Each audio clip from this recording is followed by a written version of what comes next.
तर आज आहे बुधवार आणि बुधवार स्पेशल मी बनवून घेतलेले मांदेली फ्राय आणि कोळंबी फ्राय.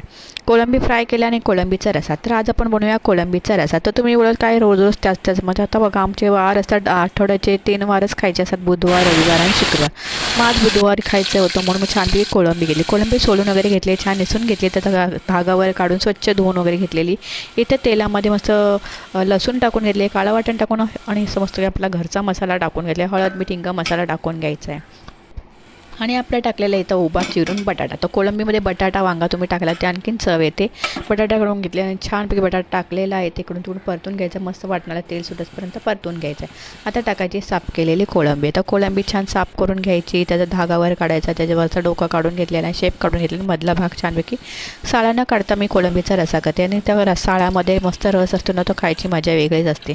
आता जेवढा पाणी जाड पातळ तुम्हाला रस्सा पाहिजे तेवढा टाकून घ्यायचा, झाकण ठेवून मस्त की उकळी द्यायची त्यांना. तर थोडी उकळी आली की लगेच मीठ टाकून घ्यायचं आहे, चवीनुसार मीठ टाकून घ्यायचं आहे आणि भरपूर सारी कोथिंबीर टाकून घ्यायची आणि छान उकळी काढायची रस्साला. ही उकळी काढली की मस्त रस्साही चवीला एक नंबर होतो. बटाटाही शिजला आणि कोळंबी आतून बाहेरून शिजून द्यायची म्हणजे छान असते आणि पोटाला त्रासदायक होत नाही. म्हणजे मच्छी चांगली शिजवूनच द्यायची.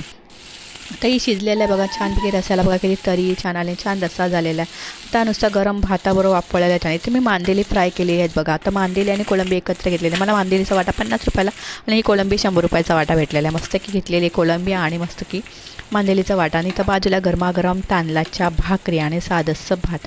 आजचा मेनू होता. कसा वाटला नक्कीच कमेंटमध्ये सांगा. इथं बघा छान कोळंबीचा रस्सा तरीदार झालेला आहे की नाही, बघून तोंडाला पाणी सुटतोच ना. मग मस्त की गावच्या पद्धतीने मस्त कोळंबीचा रस्सा, तांदळाची भाकरी टम्म फुगलेली आणि मांदेली फ्राय केलेली आहे.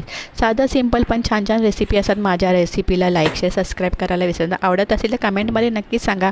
तर मग या जेवायला तांदळाची भाकरी, मस्त मांदेली फ्राय आणि कोळंबीचा रस्सा. आणि कमी स्वस्तामध्ये मला मच्छी भेटली. आणि तुमच्याकडे कशी मच्छी आहे नक्कीच कमेंटमध्ये. मच्छी महाग झाली तरी पण आपला खायचा आणि खायचा एक वेगळा स्वाद असतो. चला तर पुन्हा भेटू, तोपर्यंत बाय बाय.